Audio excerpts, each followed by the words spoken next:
todas las personas que nos ven en la plataforma de YouTube de Diario Cheñarcillo, nuestra cuenta que se llama Cheñarcillo TV. En esta ocasión estoy acompañada de Betsabe Araya. Ella es abogada y actual doctoranda de la Universidad de Castilla de la Mancha, una chilena experta en aborto, en interrupción del embarazo voluntario y también en objeción de conciencia. Betsabe, ¿cómo estás? Muy bien, muchas gracias por tu invitación. Encantada de estar aquí y poder hablar un poco más de este tema que es tan importante. Muchas gracias a ti por aceptar esta invitación, porque además contarle a las personas que nos están viendo que Betsabe está en Emiratos Árabes y está investigando sobre este tema. Su agenda es muy acotada, pero tuvo la amabilidad de conversar con nosotros sobre un tema que nos compete sobre todo a las mujeres, pero a todos como sociedad, que es el aborto. Nosotros en Chile tenemos ley de aborto en tres causales desde el segundo gobierno de la presidenta Michelle Bachelet, pero en la última cuenta pública del presidente Boric se mencionó la intención, que era una promesa de campaña, de presentar un proyecto de ley de aborto libre. Y esto en el papel suena espectacular, pero en la práctica tenemos un obstáculo para la aplicación de la norma que ha sido la objeción de conciencia. Expliquemos un poco, Betsabe, de qué se trata la objeción de conciencia y por qué supone un obstáculo para el cumplimiento de las personas que en Chile acceden al aborto por tres causales, una de las cuales es, por ejemplo, la violación. Exactamente, exactamente. Mira, en términos muy concretos y muy resumidos, la objeción de conciencia es una figura que se crea en el derecho para poder proteger las convicciones personales de las personas en circunstancias muy concretas, muy específicas, muy acotadas. ¿Para qué? Para que estas personas en ese contexto y respecto de esa norma que lo obliga a hacer algo, pueda exonerarse o incumplir la ley. Es absolutamente una norma de carácter excepcional. Y es excepcional, ¿por qué? Porque si no sería muy simple yo oponer objeción de conciencia ante cualquier obligación que me imponga el ordenamiento jurídico para incumplir la ley. Por eso es muy importante y es un rasgo fundamental que es absolutamente excepcional. Y a propósito de lo que tú comentabas, claro, ¿qué es lo que ocurre en Chile? En Chile ocurre absolutamente lo opuesto. La objeción de conciencia es de carácter general. ¿Y por qué es de carácter general? Porque la ley y el reglamento actual que se encuentra vigente de objeción de conciencia señala que solamente basta para poder autodeclararse objetor de conciencia, llenar un formulario tipo que emite el Ministerio de Salud con ciertos datos básicos, nombre, dirección, en fin, y con eso basta para, para autodeclararse objetor de conciencia, sin que exista ninguna expresión de causa, ninguna explicación de cuáles son tus convicciones, tus creencias o aquello que para ti es fundamental proteger y por lo cual te estás eximiendo de cumplir la ley, ¿ya? ¿Qué es lo que genera efectivamente la existencia de este formulario? Y es efectivamente lo que a nivel comparado, pero también a nivel nacional, muchos estudios han podido pesquisar que cualquier circunstancia, cualquier pretexto, basta para ser objetor de conciencia. Por ejemplo, la sobrecarga de trabajo, o por ejemplo, cuando las jefaturas de un hospital son objetores de conciencia, instan a que efectivamente los equipos médicos también lo sean. Por ejemplo, los estigmas que rodean efectivamente en los círculos sociales de los médicos, los doctores, las obstetras o los obstetras. Entonces, efectivamente, surge esta primera figura que ya no es la objeción de conciencia, sino que la doctrina, los estudiosos, los académicos, quienes nos escribimos e investigamos respecto a esta materia, le denominamos la pseudo objeción de conciencia o la falsa objeción de conciencia. ¿Por qué? Porque ya no es una persona, un médico, un obstetra, una persona del equipo médico, que va a alegar en razón de sus convicciones, sino que fundado en cualquier motivo porque la ley lo permite, ¿ya? Y eso es lo que genera hoy día que, según estudios de, por ejemplo, la Corporación Miles o la Corporación Humanas, que son quienes están en Chile llevando a cabo toda la observación de la implementación de la ley 21.030, que es la ley de interrupción del aborto en tres causales, ellas dicen, bueno, efectivamente acá hay este problema y hay que ponerle una solución, digamos. Y efectivamente este reglamento, que actualmente el nuevo reglamento, que no está vigente hoy día porque está en tramitación en la Contraloría General de la República, es o figura ser como una promesa en el fondo para una mejor aplicación de la ley de aborto en tres causales. ¿ya? ¿Qué más te puedo contar? Efectivamente, otra de los elementos importantes que se ha pesquisado en la aplicación efectivamente de la objeción de conciencia en la ley de aborto, dice relación con otra figura, con otro vicio más bien dicho, que es la obstrucción de servicios. La obstrucción de servicios se va a llevar a cabo por cualquier persona que no sea objetor de conciencia, eh, porque lleva a cabo acciones u omisiones que entorpecen o impiden que las mujeres que requieren el servicio no lo puedan obtener. Por ejemplo, cuando efectivamente se presenta la objeción de conciencia dentro de un equipo médico en un hospital en Chile, y efectivamente existe una obligación de derivar, la persona que es la encargada de derivar no lo hace o lo hace erróneamente, ¿ya? O por ejemplo, cuando una mujer, mira, esto se puede presentar desde el primer momento en que una mujer se pisa, digamos, un hospital o una clínica, con la persona encargada, con el recepcionista, la persona que está encargada de entregar la información, incluso el portero, y no le entregan. una persona, exacto, Betsabe, o entregan la información equivocada o le dicen que ese no es el lugar apropiado para poder, en el fondo, otorgar la información, pero para aterrizarlo muy al caso concreto, acá o sea, estamos otorgar hablando el de, por servicio. ejemplo, niñas de 13 o 14 años o 15 años o mujeres que son víctimas de una violación que quieren acceder al derecho que tienen por ley en Chile de asistir una interrupción del embarazo y que el personal médico en el fondo, en este contexto de la existencia de la objeción de conciencia, lo impide, más grave aún con lo que tú estás señalando. Con ese escenario actual, porque sé que hay regiones en Chile en que efectivamente no se puede porque el hospital siguiente queda a 900 kilómetros. Sé que también Exactamente. hay regiones donde todo el personal médico es católico, evangélico, profesa alguna religión, entonces tenemos este escenario muy complejo que las ciudades quizás tienen soluciones, pero en lugares apartados es aún más grave. Entonces, frente a esta realidad, frente a este drama que afecta a personas porque no poder acceder a algo que es tu derecho, cuando por ejemplo fuiste víctima de una violación y el resultado de ese no acceso es un hijo, es durísimo lo que estamos hablando, o sea, realmente muy impactante. ¿Qué se puede hacer en términos de reglamento, por ejemplo, ahora qué es lo que está discutiendo la Contraloría, Claro, de corregir claro, esa situación? claro. Lo que te contaba es que en el fondo, dentro de los estudios que se han llevado a cabo en Chile, los altos porcentajes, como tú señalas, de objetores de conciencia son abismantes. Hay hospitales en donde el 100% de los obstetras son objetores de conciencia. Y eso se debe a que efectivamente, lo primero que te señalaba, tenemos una norma de objeción de conciencia que es amplia, que no exige absolutamente nada para ser objetor de conciencia. Entonces, si yo me encuentro estresado, y tengo sobrecarga de trabajo, voy a ser objetor simplemente para poder sacarme trabajo de encima, ¿me entiendes? O por ejemplo, uno de las entrevistas que se ha llevado a cabo dentro de estas investigaciones decía, bueno, efectivamente para poder practicar un aborto no hay un pago adicional, o sea, se reducía a una cosa más bien económica, no hay un pago adicional por efectivamente llevar a cabo estas labores versus otras que requieren en el fondo menos esfuerzo. Entonces prefiero ser objetor. ¿Me entiendes? ¿Qué se puede hacer? Básicamente, en este sentido, lo que intenta el reglamento que se encuentra en Contraloría es efectivamente hacer una regulación un poco más explícita del formulario. El formulario va a ser la ventana abierta o cerrada para poder disminuir o bien mantener efectivamente estos altos porcentajes de objetores de conciencia en Chile.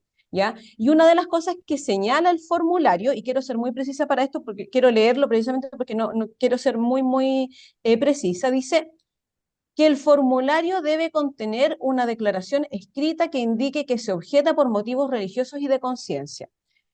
El mismo formulario que teníamos antes ahora exige, que es el que está en tramitación en Contraloría, un formulario que debe contener una declaración escrita que indique que se objeta por motivos religiosos y de conciencia.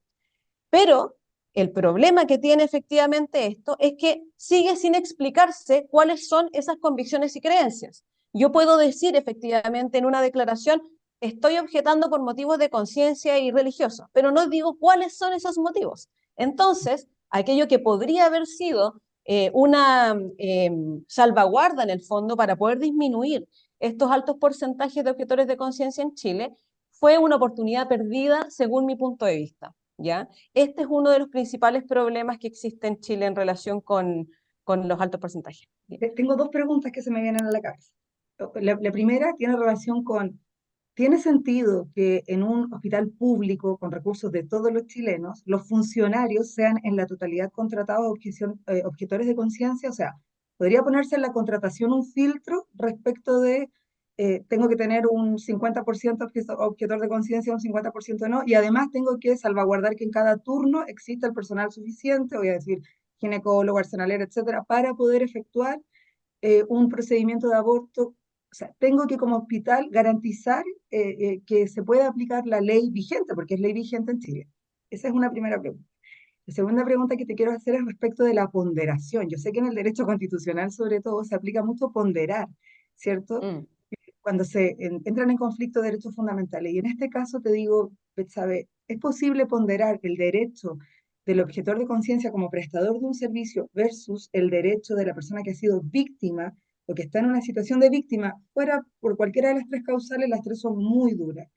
Eh, en ese caso, si esto llegara, por ejemplo, a la Corte Suprema, lamentablemente no se puede porque el tiempo en el que se puede abortar además es muy acotado. Pero cuando tenemos que exactamente. poner la realidad de las víctimas versus el objetor de conciencia, ¿qué debiese ahí, según tú, priorizar el legislador? Claro, mira, en relación con la primera pregunta, efectivamente el reglamento se hace cargo, a mi modo de ver, de manera muy parcial, en relación con este tema que es tan fundamental de poder contar con un personal de base, en el fondo, que pueda prestar el servicio, que en el fondo, en eso también estamos, habiendo tantos objetores de conciencia, ese es uno de los problemas que existe. Y para eso crea dos normas en el reglamento que está en tramitación actualmente, que a mi modo de ver son insuficientes. ¿Por qué?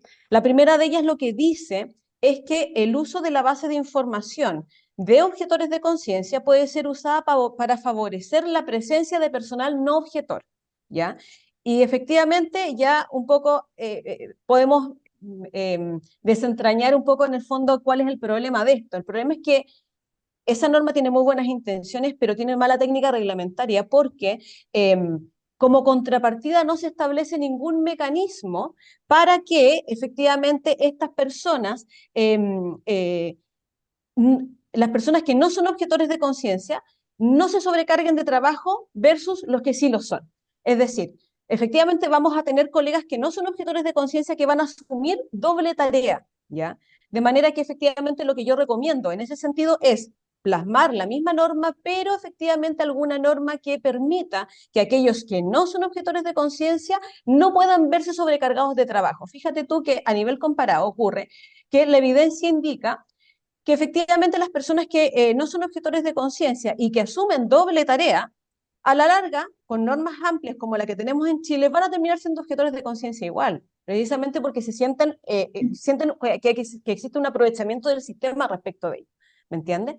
Y la otra norma que también efectivamente plantea el reglamento, que a mi modo de ver es un poco más grave, dice que el establecimiento de salud puede considerar como factor positivo en la contratación del personal el hecho de no ser objetor de conciencia, ¿ya? Y aquí puede haber un problema efectivamente en relación con la igualdad ante la ley, en términos constitucionales, ¿ya?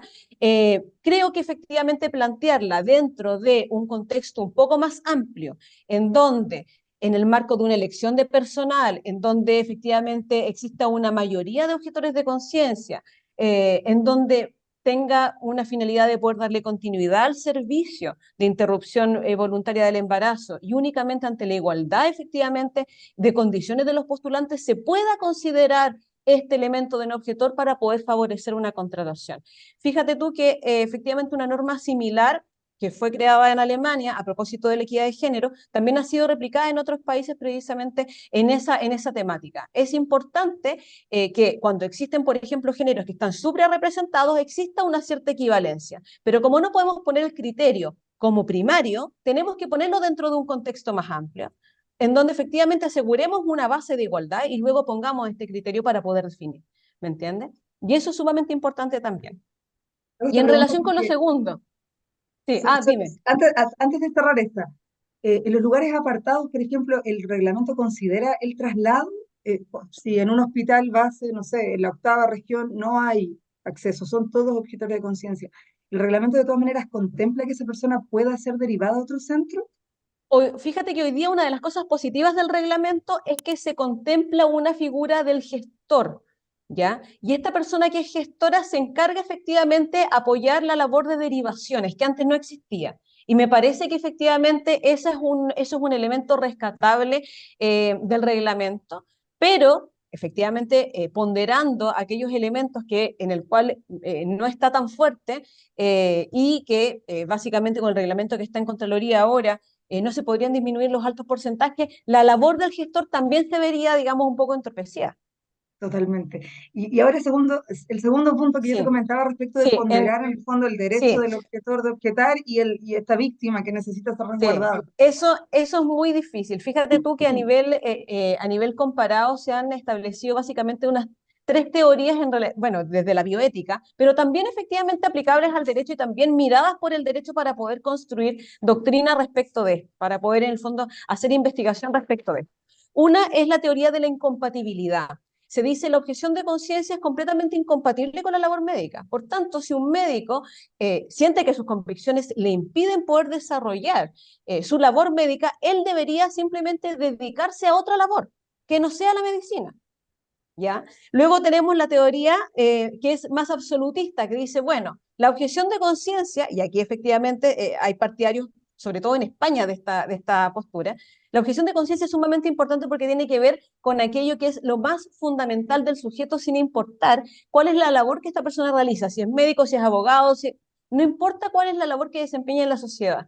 Lo que importa es que efectivamente esta persona lo mueve en sus convicciones y la labor que realiza no es ajena a ello. Por tanto, esa persona, siendo del equipo médico o incluso efectivamente siendo administrativos del lugar en donde se encuentra efectivamente o llega una persona que quiere acceder a estos servicios, puede alegar objeción de conciencia, es decir, una objeción de conciencia que es amplia, que la puedes alegar durante toda la ruta de la interrupción del embarazo, desde que la mujer pone un pie en el hospital en el fondo hasta que los servicios que son en el fondo de post-interrupción. ¿Me entiendes? O de derivación incluso. Existe efectivamente la posibilidad de que una persona diga, bueno, yo no voy a derivar, porque de alguna forma, si yo soy objetor de conciencia y derivo a una mujer, a una persona que sí pueda practicar ese aborto, estoy siendo cómplice en ello. ¿Ya? Y Chile más bien ha optado por una teoría que es la del acuerdo mutuo, que en realidad hay una tendencia, sobre todo en Estados Unidos, a efectivamente propender a esa teoría que dice relación, bueno, tenemos que lograr de alguna manera que efectivamente tanto la objeción de conciencia como los derechos sexuales y reproductivos de las mujeres, entre ellos efectivamente la interrupción voluntaria del embarazo, puedan convivir armónicamente, ¿ya? Que efectivamente establezcamos, como te decía yo antes, regulación estricta para la objeción de conciencia. No cualquiera puede serlo, porque si efectivamente dejamos la puerta abierta que cualquiera pueda ser objetor, estamos restringiendo al máximo el derecho sexual y reproductivo de las mujeres, ¿ya?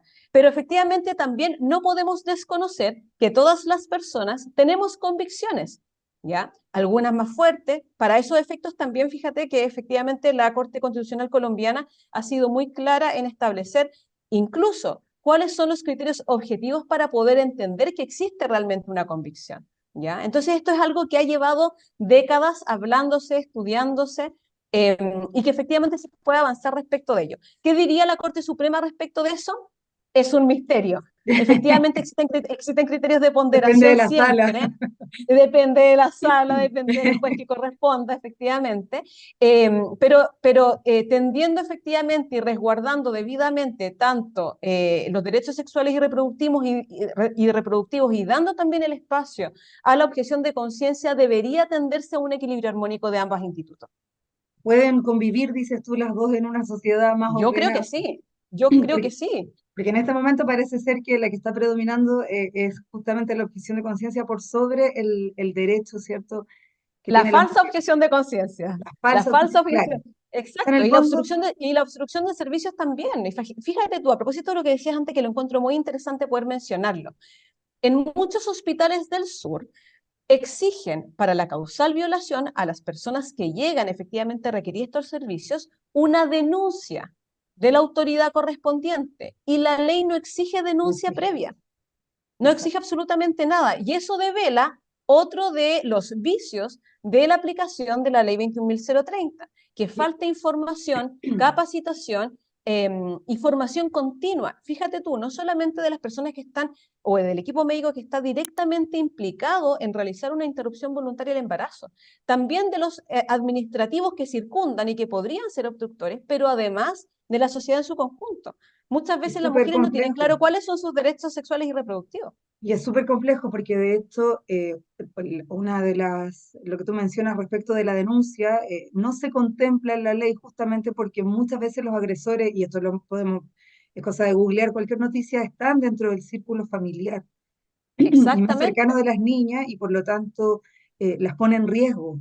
Decir, entonces, claro, yo creo que tú eres la que está estudiando este tema, pero la objeción de conciencia justamente se marca dentro de los obstáculos que ha tenido la implementación de esta ley y por eso pareció muy arrojado del presidente en la cuenta pública querer dar ese salto cuando aún en esta etapa queda tanto por limpiar, ¿cierto? Y tanto por ordenar para que efectivamente Sí, la norma se sí. cumpla.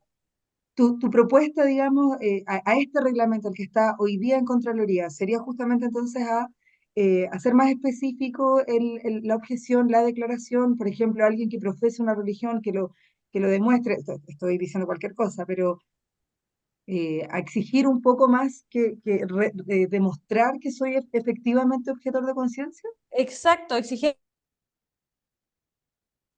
normativas que le devuelvan a la objeción de conciencia su carácter excepcional. Pero no solamente eso, sino que también lo que hablábamos antes, que se asigne mayores recursos públicos a informar. Fíjate tú que a propósito de la información, este reglamento establece dos normas que son bastante insuficientes en relación con el tema de la información.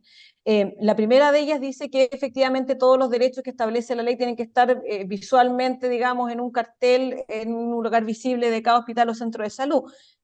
Evidentemente, la necesidad de información va mucho más allá y es mucho más profunda que eso. Pero además, una norma que llamó mucho la atención en quienes estudiamos este tema, dice relación con que efectivamente el reglamento que está en tramitación en Contraloría propone un sistema de asesoría jurídica a fin de aclarar dudas que puede solicitar quien tiene derecho a ser objetor de conciencia. Y esto no solamente es grave por lo que hablábamos antes, en el fondo de que la necesidad de información y de formación es mucho más profunda y requiere más tiempo y más dinero, digamos. Sino también es muy importante y esta norma, digamos, es bastante criticada porque efectivamente el Estado es quien tiene que ser el garante de otorgar esta información y esta formación y capacitaciones. Con esta norma se le está entregando o se está desplazando la carga de información a quienes son los posibles objetores de conciencia. Y eso no está bien, no está correcto, ¿me entiendes? Porque efectivamente yo no puedo descansar en que esa obstetra que seguramente tiene dobles turnos, que probablemente no tiene tiempo, además ella cuando sienta dudas, cuando según su criterio tenga dudas, tenga efectivamente esta posibilidad de poder acceder a una asesoría jurídica, ¿ya? Es Claro, porque muy, además la objeción es caso a caso, o sea, pudiese ser que la chica viene con el pelo rosa y me da mala impresión y entonces quiero objetar en este caso y no en otro. ese Eh, tema es muy discutido también, sí, que es en el fondo, se discute mucho en Argentina, que es de la objeción de conciencia, que es de carácter en el fondo parcial, es decir, yo soy objetor de conciencia para ciertos casos y para otros no. Eso no se ha alcanzado a discutir todavía en Chile. En Chile, en el fondo, es mucho más estricto el tema. ¿Soy o no ah, soy? claro. En Chile es más estricto, lo que todavía es muy laxo es cierto las razones por las cuales objeto conciencia. ¿Podría pensarse No en un puede estímulo? ser cualquier cosa. Nos queda muy poquito tiempo, pero te quiero preguntar, ¿podría pensarse o proponerse un estímulo? Tú recién mencionabas el tema pecuniario, ¿cierto? ¿Podría aquel funcionario que no es objetor y que va a recibir la carga tener un pago extra, por ejemplo, para poder cumplir esta norma? Me cuesta pensar que esa pueda ser una motivación. Me cuesta pensar que esa pueda ser una motivación, sobre todo si estamos hablando de derechos sexuales y reproductivos y de un servicio que efectivamente al cual puede acceder cualquier mujer. Me cuesta pensar que esa pueda ser. No conozco efectivamente en alguna legislación comparada que esa sea, que se pague más por ser, digamos, no objetor que porque sí, ¿ya? Y tengo otra Em, pregunta, Betsabe. ¿Hay otro caso médico en el cual se permita a la sociedad objetar una atención médica? Esto me genera, como ¿Cómo? No feminista, te entendí. hay otro caso médico, hay otro procedimiento médico en el cual los funcionarios se permitan o nos permitamos como sociedad objetar por conciencia una atención, Bueno, o esto solo aplica al hoy, aborto. hoy día en Chile está regulado solamente a propósito del aborto, la objeción de conciencia, y eso hay que ser muy clara en ello. Y eso es muy importante, cuál es la regulación que efectivamente vamos a hacer en el reglamento respecto de ello, porque va a ser en el fondo un parámetro en relación con las posibles objeciones de conciencia que podamos nosotros regular a propósito de otras materias. Las objeciones de conciencia existen en diferentes ámbitos, en el ámbito laboral, en el ámbito médico, por ejemplo, a propósito de la eutanasia, está muy discutido a nivel internacional, pero no en Chile. ¿Me entiendes? En Chile solamente existe respecto de la interrupción voluntaria del embarazo y hay que regularla bien por respeto a la objeción de conciencia y por respeto a los derechos reproductivos, sexuales y reproductivos de las mujeres en Chile. Elizabeth Araya, muchísimas gracias nuevamente por tu tiempo, por todo este vendaval de información para las personas que nos ven en la plataforma de Chañarcillo en YouTube, en nuestras redes sociales y también en la versión impresa. Nuevamente te agradezco por otorgarnos tu tiempo y tus conocimientos. Muchas gracias a ti, Vanessa, por la invitación. Bueno, y nos vemos en cualquier momento con otra edición, ¿cierto?, de estas cápsulas informativas respecto de los derechos de las mujeres. Muchas gracias y hasta la próxima.